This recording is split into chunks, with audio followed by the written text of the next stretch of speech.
Good morning to all. നമ്മൾ ഇന്ന് ഈ വീഡിയോയിൽ ഡിസ്കസ് ചെയ്യുന്നത് +1 ഫിസിക്സ് ടെക്സ്റ്റ് ബുക്കിലെ മൂന്നാമത്തെ ചാപ്റ്ററായ മോഷൻ ഇൻ എ പ്ലെയിൻ എന്നതിലെ ഒരു ഇമ്പോർട്ടൻറ്റ് ടോപ്പിക്കാണ് uniform circular motion.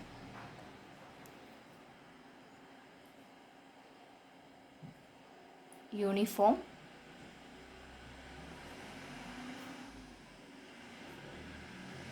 Circular motion. ഒരു ഒബ്ജക്റ്റ് ഒരു സർക്കുലർ പാത്തിൽ മൂവ് ചെയ്യുകയെന്ന് വിചാരിക്കുക. ഒരു ഒബ്ജക്റ്റ് സർക്കുലർ പാത്തിൽ കറങ്ങിക്കൊണ്ടിരിക്കുന്നു. ഒരു കോൺസ്റ്റൻറ്റ് സ്പീഡിൽ, ഇപ്പോൾ ഒരു 2 മീറ്റർ/സെക്കൻഡ് സ്പീഡിലാണത് മൂവ് ചെയ്യുന്നതെന്ന് കരുതുക. അങ്ങനെയാണെങ്കിൽ അതിൻ്റെ മോഷനെ നമുക്ക് യൂണിഫോം സർക്കുലർ മോഷൻ എന്ന് പറയാം. സോ യൂണിഫോം സർക്കുലർ മോഷൻ എന്ന് പറയുമ്പോൾ ഇപ്പോൾ എന്താണെന്ന് നമുക്ക് പറയാം, കോൺസ്റ്റൻറ്റ് സ്പീഡായിരിക്കണം. അതുപോലെ തന്നെ സർക്കുലർ പാത്തുമാണ്.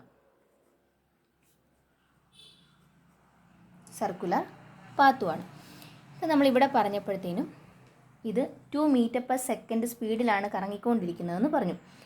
സോ സ്പീഡ് കോൺസ്റ്റൻ്റ് ആണ്. നമുക്കിവിടെ വെലോസിറ്റി വേരി ചെയ്യുന്നുണ്ടോ എന്ന് നോക്കാം. വെലോസിറ്റി വേരി ചെയ്യുന്നുണ്ടായിരിക്കുമോ? സ്പീഡും വെലോസിറ്റിയും തമ്മിലുള്ള ഡിഫറൻസ് എന്താണ്? സ്പീഡെന്ന് പറയുമ്പോൾ അവിടെ മാഗ്നിറ്റ്യൂഡ് മാത്രമേ വരുന്നുള്ളൂ. വെലോസിറ്റി എന്ന് പറയുമ്പോൾ അവിടെ മാഗ്നിറ്റ്യൂഡിൻ്റെ കൂടെ ഡയറക്ഷനും കൂടി ഉണ്ട്. ഇവിടെ മാഗ്നിറ്റ്യൂഡ് കോൺസ്റ്റൻ്റ് നമുക്ക് മനസ്സിലായി, കാരണം 2 ആണ്, അത് വേരി ചെയ്യുന്നില്ല. ഇനി ഡയറക്ഷൻ മാറുന്നുണ്ടോ എന്ന് നോക്കാം.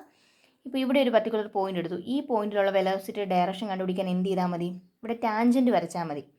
ടാൻജൻറ്റ് വരയ്ക്കുമ്പം നമുക്കറിയാവുന്നൊരു കാര്യമുണ്ട്. എന്താണ്? ഇത് എങ്ങോട്ടാണ് കറങ്ങുന്നതെന്ന് നോക്കുക. ഇപ്പോൾ ഈ ഡയറക്ഷനിലാണ് ഇത് മൂവ് ചെയ്യുന്നതെങ്കിൽ ഇതിൻ്റെ ടാൻജൻറ്റ് എന്ന് പറയുന്നത് ഇങ്ങോട്ട് വന്നു. ഈ പോയിന്റിലുള്ള വെലോസിറ്റിയുടെ ഡയറക്ഷൻ ഇങ്ങോട്ട് വന്നു. ഈ പോയിന്റിലുള്ളത് ഇങ്ങോട്ട് വന്നു. ഈ പോയിന്റിലുള്ളത് ഇങ്ങോട്ട് വന്നു. അപ്പോൾ ഇവിടെ നോക്കിക്കേ, ഓരോ പോയിന്റിലും വെലോസിറ്റിക്ക് എന്ത് പറ്റുന്നുണ്ട്? വെലോസിറ്റിയുടെ ഡയറക്ഷൻ വേരി ചെയ്യുന്നുണ്ട്. സോ വെലോസിറ്റി വേരി ചെയ്യുന്നുണ്ട്. വെലോസിറ്റി വേരി ചെയ്ത് കഴിഞ്ഞാൽ എന്ത് സംഭവിക്കും? ആക്സലറേഷൻ ഉണ്ടാവുന്നുണ്ട്. അങ്ങനെയാണെങ്കിൽ ഇവിടെ ആക്സലറേറ്റ് ചെയ്യുന്നുണ്ടെന്ന് നമുക്ക് പറയാൻ പറ്റും. ഇനി നോക്കിക്കേ, യഥാർത്ഥത്തിൽ വെലോസിറ്റിയുടെ ഡയറക്ഷൻ ഇതാണ്, പക്ഷേ ഇത് എങ്ങോട്ടാണ് മൂവ് ചെയ്യുന്നത്? ഇങ്ങോട്ടാണ് മൂവ് ചെയ്യുന്നത്. വെലോസിറ്റിയുടെ ഡയറക്ഷൻ പുറത്തേക്കാണെങ്കിലും ഈ കല്ല്, ഇപ്പോൾ കല്ലാണ് നമ്മളിങ്ങനെ കറക്കുന്നതെങ്കിൽ ആ കല്ല് ഇങ്ങോട്ട് മൂവ് ചെയ്യുന്നു. ഇവിടെ നോക്കിക്കേ, ഇങ്ങോട്ടാണ് ഡയറക്ഷൻ വെലോസിറ്റിയുടെ, പക്ഷേ മൂവ് ചെയ്യുന്നത് അങ്ങോട്ട്. ഇവിടെയും വെലോസിറ്റിയുടെ ഡയറക്ഷൻ അങ്ങോട്ടാണ്, പക്ഷേ മൂവ് ചെയ്യുന്നത് ഇങ്ങോട്ട്. അതായത് ഇവിടെ നോക്കിയാൽ നമുക്ക് മനസ്സിലാക്കാൻ സാധിക്കും, ഇവിടെ എന്താണ് സംഭവിക്കുന്നത്? ഒരു കല്ല് നമ്മളൊരു കയറിൽ കെട്ടിയിട്ട് കറക്കുകയാണെങ്കിൽ ആ കല്ലിൻ്റെ മൂവ്മെൻറ്റ് എങ്ങോട്ടാണ്? എപ്പോഴും സെൻറ്ററിലേക്കാണ് ആക്ട് ചെയ്യുന്നത്. സോ വെലോസിറ്റി വേരി ചെയ്യുന്നുണ്ടെങ്കിൽ ആക്സിലറേഷൻ ഉണ്ടെന്ന് പറഞ്ഞു. ആ ആക്സിലറേഷൻ എങ്ങോട്ടാണ് ആക്ട് ചെയ്യുന്നത്? സെൻറ്ററിലേക്ക് ആക്ട് ചെയ്യുന്നു. സെൻറ്ററിലേക്ക് ആക്ട് ചെയ്യുന്ന ആക്സിലറേഷനെ നമ്മൾ സെൻട്രിപ്പിറ്റൽ ആക്സിലറേഷൻ എന്ന് വിളിക്കുന്നു.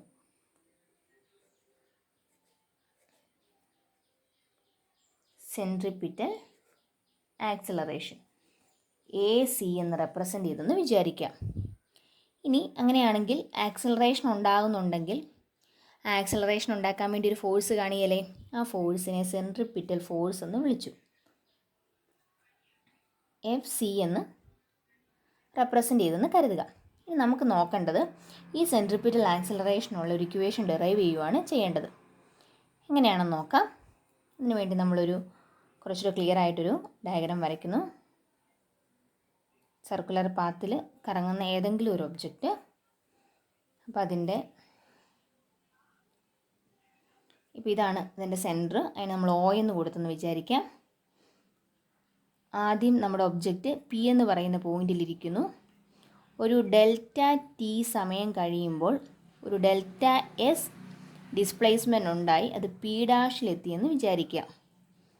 അപ്പോൾ ഈ Oയിൽ നിന്ന് Pയിലേക്ക് ഒരു ലൈൻ വരച്ച് കഴിഞ്ഞാൽ അതിനെ നമ്മൾ R എന്ന് വിളിച്ചു, R1 എന്ന് കൊടുത്തു. P' വിളിക്കുന്നത് R2 എന്ന് കൊടുത്തു. നമുക്കറിയാം R1 R2 എങ്ങനെയായിരിക്കും? ഈക്വൽ ആയിരിക്കും. കാരണം എന്താ? അതൊരു സർക്കിളല്ലേ, അപ്പോൾ അതിൻ്റെ റേഡിയസ് ആണ് which is equal to R. പിന്നെ നമ്മളിങ്ങനെ റെപ്രസെൻ്റ് ചെയ്തെന്ന് മാത്രമേ ഉള്ളൂ. അതെന്തിനാണെന്ന് പറയാം. ഇനി നമ്മുടെ ഒബ്ജക്റ്റ് അങ്ങോട്ട് മൂവ് ചെയ്യാമെന്ന് വിചാരിക്കാം. ഈ ഡയറക്ഷനിലാണ് കറങ്ങിക്കൊണ്ടിരിക്കുന്നതെങ്കിൽ ഈ Pയിലുള്ള വെലോസിറ്റി ഡയറക്ഷൻ എന്ത് വന്നു? ഇങ്ങോട്ട് വന്നു. ഇതാണ്. അതിന് നമ്മൾ V1 എന്ന് കൊടുത്തു. ഇങ്ങോട്ടുള്ളതിനെ P' V2 എന്ന് കൊടുത്തെന്ന് വിചാരിക്കാം. ഇനി അങ്ങനെയാണെങ്കിൽ ∆t ടൈം കൊണ്ട് ഉണ്ടായ ഡിസ്പ്ലേസ്മെൻറ്റിനെ നമ്മൾ ∆s എന്ന് വിളിച്ചു. അപ്പോൾ ഇവിടെ നോക്കിക്കേ V1 എന്നുള്ളത് V2 ആയിട്ട് മാറിയിട്ടുണ്ട്. അപ്പോൾ അവിടെ വെലോസിറ്റിക്കകത്ത് വേരിയേഷൻ വന്നിട്ടുണ്ട്. ആ വെലോസിറ്റി വ്യത്യാസത്തിന് നമ്മൾ ഡെൽറ്റ വി എന്ന് വിളിച്ചു. സർക്കുലാർ പാത്തിലാണ് കറങ്ങുന്നതെങ്കിൽ എങ്ങനെയായിരിക്കും ഡിസ്പ്ലേസ്മെൻറ്റ് ഉണ്ടാകുന്നത്? ഒരു ആംഗുലാർ ഡിസ്പ്ലേസ്മെൻ്റ് ആണ് ഉണ്ടാകുന്നത്. ഇത്രയും ആംഗിളാണ് തിരിഞ്ഞിരിക്കുന്നത്. സോ അതിനെ ഡെൽറ്റ തീറ്റ എന്ന് വിളിച്ചു. ഡെൽറ്റ തീറ്റ. ഇനി നമുക്ക് നോക്കാം. ഇതിൽ ഈ വെലോസിറ്റിയുടെ ഈ V1നെ നമ്മളിങ്ങോട്ട് മാറ്റി വരയ്ക്കുവാണെന്ന് കരുതുക. ഇവിടെ നിന്ന് ഇങ്ങോട്ട് മാറ്റി വരയ്ക്കുന്നു. മാറ്റി വരച്ചു V1. ഇനി ഈ V2നെയും ഇങ്ങോട്ട് മാറ്റി വരയ്ക്കുന്നു V2. ഇനി നോക്കിക്കേ. അപ്പോൾ ഒരു V1 വെലോസിറ്റി ആയിരുന്നു ആദ്യം ഉണ്ടായിരുന്നത്. ഒരു change in velocity delta V അല്ലെങ്കിൽ ഒരു ചേഞ്ച് ഇൻ വെലോസിറ്റി ഉണ്ടായിട്ടുണ്ട്, സംഭവിച്ചു. ഒരു വെലോസിറ്റിക്കകത്തൊരു വ്യത്യാസം വന്നിട്ടുണ്ട്. അതിനെ ഡെൽറ്റ വി എന്ന് വിളിച്ചു. അതിൻ്റെ റിസൾട്ടൻ്റ് ആണ് എന്തെന്ന് പറയുന്നത് V2 എന്ന് വന്നിരിക്കുന്നത്. ഈ ഡയറക്ഷൻ എങ്ങനെ കൊടുത്തു എന്ന് മനസ്സിലായോ? V1 ആയിരുന്നു ആദ്യം ഉണ്ടായിരുന്ന വെക്റ്റർ. അത് കഴിഞ്ഞ് ഒരു വെലോസിറ്റി വേരിയേഷൻ ഉണ്ടായി, അതിങ്ങോട്ട് കൊടുത്തു. എന്തുകൊണ്ടാണ്? ട്രയാങ്കിൾ ലോ അപ്ലൈ ചെയ്യുവാണ് അവിടെ ചെയ്യുന്നത്. അപ്പോൾ സെയിം ഡയറക്ഷനിൽ വന്നു കഴിഞ്ഞാൽ റിസൾട്ടൻ്റ് എന്ന് പറയുന്നത് ഓപ്പോസിറ്റ് ഡയറക്ഷൻ ആയിരിക്കും. അതായത് ചേഞ്ച് ഉണ്ടായി കഴിയുമ്പോഴാണ് റിസൾട്ടൻ്റ് സംഭവിക്കുന്നത്. സോ V2 ഇങ്ങോട്ടും വന്നു. അപ്പോൾ നമ്മളിവിടെ ഒരു ട്രയാങ്കിൾ കൺസിഡർ ചെയ്തു. അതുപോലെ തന്നെ ഒരു ട്രയാങ്കിൾ നമ്മളിവിടെ എടുക്കുകയെന്ന് വിചാരിക്കാം. ഒരു R1 R2. ഇതിൻ്റെ എന്തായിരിക്കും റിസൾട്ടൻ്റ്? ഈ P ഡാഷാണ്. ഇവിടെ എഴുതാമേ. P ഡാഷ് എന്ന് കൊടുത്തു. ഇനി നോക്കിക്കേ, P ഡാഷ് ഇതാണെങ്കിൽ ഈ P ഡാഷിനെ നമുക്ക് ഇവിടെ ഒന്ന് മാറ്റി ചെയ്ത് നോക്കാം. അതായത് ഈ P ഡാഷ് ഞാനിവിടെ മാർക്ക് ചെയ്യുന്നു. ഇതാണ് P ഡാഷ്. P ഡാഷും ഈ ആർക്ക് ലെങ്തും ഏകദേശം സെയിം ആയിട്ടല്ലേ നിൽക്കുന്നത്? ഈ ഫിഗറിൽ തന്നെ ഇത് സെയിം, ഏകദേശം അടുത്തൊരു വാല്യൂ ആണ് നിൽക്കുന്നത്. അപ്പോൾ ആംഗിൾ പിന്നെയും കുറയുവാണെങ്കിൽ എന്ത് പറ്റും? ആംഗിൾ വീണ്ടും കുറയുവാണെങ്കിൽ എന്തായിരിക്കും സംഭവിക്കുന്നത്? ഈ P ഡാഷും ആർക്ക് ലെങ്തും സെയിം ആയിട്ട് വരും. അങ്ങനെയാണെങ്കിൽ ഈ P ഡാഷ് എന്നുള്ളതിനെ നമുക്ക് എന്തെന്ന് കൊടുക്കാം? P ഡാഷ് എന്ന് പറഞ്ഞാൽ ഡെൽറ്റ എസ് ആണെന്ന് പറയാം. അതായത് ഇവിടുത്തെ ഡിസ്പ്ലേസ്മെൻറ്റ് ഡെൽറ്റ എസ് എന്ന് വിളിച്ചു. അത് അപ്പോഴും ഒരു സംശയം തോന്നാം, ഇതൊരു സർക്കിളിൻ്റെ ഭാഗമല്ലേ, P ഡാഷ് എന്ന് പറയുന്നത് സ്ട്രെയിറ്റ് ലൈൻ അല്ലേ എന്ന് വേണേൽ ചിന്തിക്കാം. അപ്പോൾ അതിനുള്ള കാരണം എങ്ങനെയാണെന്ന് നമുക്ക് നോക്കാം. അതായത് ഇപ്പം ആംഗിൾ കുറയുന്നതനുസരിച്ച് ഇങ്ങനെയൊരു സർക്കിൾ നമ്മൾ എടുത്തു കഴിയുമ്പം ഇവിടെ നോക്കിക്കേ, ഇത്രയും വലിയൊരു ആംഗിൾ എടുക്കുമ്പോൾ ചെറിയൊരു വളവുണ്ട്. ആംഗിൾ ചെറുതായി കഴിയുമ്പോൾ എന്ത് പറ്റും? ആ വളവ് കുറച്ചുകൂടെ നിവരുമല്ലേ ചെയ്യുന്നത്. അങ്ങനെയാണെങ്കിൽ ആംഗിൾ തീരെ കുഞ്ഞായി കഴിയുമ്പോഴത്തേനും ഈ P ഡാഷും ആർക്ക് ലെങ്തും പ്രാക്ടിക്കലി സെയിം ആയിട്ട് തന്നെ നിൽക്കും. സോ അതുകൊണ്ടാണ് നമ്മൾ P ഡാഷ് എന്നുള്ളതിന് ഡെൽറ്റ എസ് എന്ന് കൊടുത്തിരിക്കുന്നത്. ഇനി ഡെൽറ്റ എസിനെ നമുക്ക് എങ്ങനെ വിളിക്കാൻ പറ്റും? ഡെൽറ്റ എസ് എന്ന് പറയുന്നത് എന്താ? അവിടെ ഉണ്ടാകുന്ന ഡിസ്പ്ലേസ്മെൻ്റ് ആണല്ലേ. സോ നമുക്ക് വെലോസിറ്റി ഈസ് ഈക്വൽ ടു എന്തെന്ന് എഴുതാം?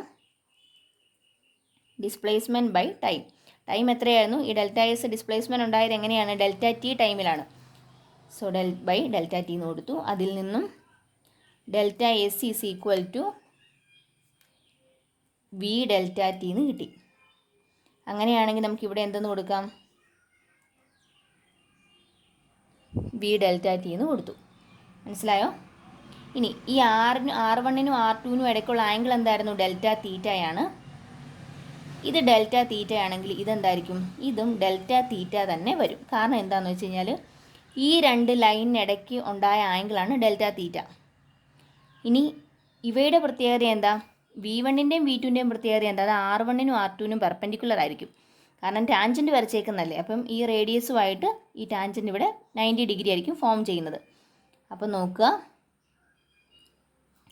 R1നും R2നും ഇടയ്ക്കുള്ള ആംഗിൾ ഡെൽറ്റ തീറ്റ ആണെങ്കിൽ V1നും V2നും ഇടയ്ക്കുള്ള ആംഗിളും ഡെൽറ്റ തീറ്റ തന്നെ ആയിരിക്കും.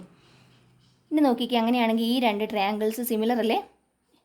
R1ഉം R2 ഈക്വൽ ആണ്, അതിനെയാണ് നമ്മൾ R എന്ന് വിളിച്ചത്. അതുപോലെ തന്നെ V1ഉം V2 ഈക്വൽ ആയിരിക്കത്തില്ലേ? മാഗ്നിറ്റ്യൂഡാണ് പറയുന്നത് കേട്ടോ. മാഗ്നിറ്റ്യൂഡ് V1ൻ്റെയും V2ൻ്റെയും മാഗ്നിറ്റ്യൂഡ് സെയിം ആയിരിക്കുകയല്ലേ? നമ്മൾ ആദ്യം പറഞ്ഞിരുന്നു 2 മീറ്റർ പെർ സെക്കൻഡ് എന്ന് പറഞ്ഞത്. V1ൻ്റെയും V2ൻ്റെയും മാഗ്നിറ്റ്യൂഡ് സെയിം ആണ്, അതിനെ V എന്നും കൊടുത്തു. ഇനി നമുക്ക് നോക്കാം. ഇപ്പോൾ V1ഉം V2ൻ്റെയും മാഗ്നിറ്റ്യൂഡ് ഈക്വൽ ആണ്, അതിനെ V എന്ന് വിളിച്ചു. അങ്ങനെയാണെങ്കിൽ ഈ രണ്ട് ട്രയാങ്കിൾസ് സിമിലർ ആണല്ലോ. നമുക്ക് ഇതിനകത്ത് സൈഡ്സ് ഒന്ന് ഇക്വേറ്റ് ചെയ്ത് നോക്കാം. Delta V by V1 V2 magnitude മാത്രം നോക്കുന്നു. അപ്പോൾ എന്ത് വരും? Delta V by V is equal to, ഇവിടെ അതിന് കറസ്പോണ്ടിങ് ഏത് വരും? V delta T by R1 R2 equal ആണെന്ന് പറഞ്ഞു, R എന്ന് കൊടുത്തു. ഇനി എന്ത് ചെയ്യാം? ഈ ഡെൽറ്റ ടിയെ ഇപ്പുറത്തേക്ക് എടുക്കുന്നു. അപ്പോൾ എന്ത് വരും? Delta V by delta T is equal to, ഈ വി അങ്ങോട്ട് കൊണ്ടുവരുന്നു. അപ്പോൾ എന്ത് വരും? ഇവിടെ ഓൾറെഡി ഒരു വി ഉണ്ടായിരുന്നു, V into V, V square by R എന്ന് കിട്ടി. ഇനി delta V by delta T എന്താ? ആക്സിലറേഷൻ ആണല്ലേ. So acceleration A C is equal to V square by R. ഈ സി എങ്ങനെയാണ് സഫിക്സ് ആയിട്ട് വന്നത്? സെൻട്രിപിറ്റൽ ആക്സിലറേഷൻ ആണെന്ന് പറഞ്ഞു. അപ്പോൾ സെൻട്രിപിറ്റൽ ആക്സിലറേഷനുള്ള ഇക്വേഷനാണ് വി സ്ക്വയർ ബൈ ആർ എന്ന് കിട്ടിയിരിക്കുന്നത്. അങ്ങനെയാണെങ്കിൽ സെൻട്രിപിറ്റൽ ഫോഴ്സ് എന്തായിരിക്കും? F C is equal to, ഫോഴ്സിൻ്റെ ഇക്വേഷൻ എന്താണ്? മാസ് ഇൻറ്റു ആക്സിലറേഷൻ ആണ്. മാസ് ഇൻറ്റു എയുടെ സ്ഥാനത്ത് എന്താണ്? എ സി എന്നാണ് കൊടുക്കേണ്ടത്, സെൻട്രിപിറ്റൽ ആക്സിലറേഷൻ. അപ്പോൾ എന്ത് വരും? A C is equal to V square by R ആണ്. So centripetal force is equal to M V square by R. രണ്ട് ഇക്വേഷൻസും കിട്ടി. ഇനി നമുക്ക് മറ്റൊരു കാര്യം നോക്കാം. അതായത് ഇവിടെ നോക്കിക്കുക, നമ്മൾ പഠിച്ചിരിക്കുന്ന ഒരു കാര്യമുണ്ട്. വെലോസിറ്റി എന്ന് പറയുന്നത് എന്താ? ഡിസ്പ്ലേസ്മെൻറ്റ് ബൈ ടൈം ആണ്, അല്ലെങ്കിൽ ലീനിയർ ഡിസ്പ്ലേസ്മെൻറ്റ്. ട്രാൻസ്ലേറ്ററി മോഷൻ ആണെങ്കിൽ velocity is equal to displacement by time എന്ന് നമ്മൾ പഠിച്ചിട്ടുണ്ട്. അതുപോലെ തന്നെ ഇപ്പം ആംഗുലാർ, അതായത് ഇവിടെ നോക്കിക്കേ, ഒരു സർക്കുലർ പാത്തിൽ കറങ്ങുമ്പോഴേക്കും അവിടെ യഥാർത്ഥത്തിൽ എന്താണ്? ആംഗിളിലാണ് ഡിസ്പ്ലേസ്മെൻറ്റ് ഉണ്ടാകുന്നത്. സോ ഇവിടുത്തെ വെലോസിറ്റിയെ നമുക്ക് ആംഗുലാർ വെലോസിറ്റി എന്ന് വിളിക്കാം. സർക്കുലാർ പാത്തിൽ കറങ്ങുമ്പോൾ, അല്ലെ റൊട്ടേഷനോ റെവല്യൂഷനോ ഒക്കെ ആകുമ്പോഴത്തേനും വെലോസിറ്റി എന്ന് പറയുന്നത് എന്ത് വരും? ആംഗുലാർ വെലോസിറ്റി വരും. ആംഗുലാർ വെലോസിറ്റി ഒമേഗ റെപ്രസെൻറ്റ് ചെയ്യുന്ന ഇങ്ങനെയാണ്. ഈസ് ഈക്വൽ ടു, ഇതിനെ വിളിക്കുന്ന പേരാണ് omega, which is equal to angular displacement by time എന്ന് വന്നു. Delta theta by delta T എന്നാണ് നമുക്ക് കിട്ടിയിരിക്കുന്നത്. അതൊന്ന് ഓർത്തിരിക്കുക. ഇതിന് ഇക്വേഷൻ നമ്പർ 1 എന്ന് വിളിച്ചു. ഇനി അടുത്തത്, ഓൾറെഡി നമ്മുടെ ലീനിയർ വെലോസിറ്റിയുടെ ഇക്വേഷൻ എന്തായിരുന്നു?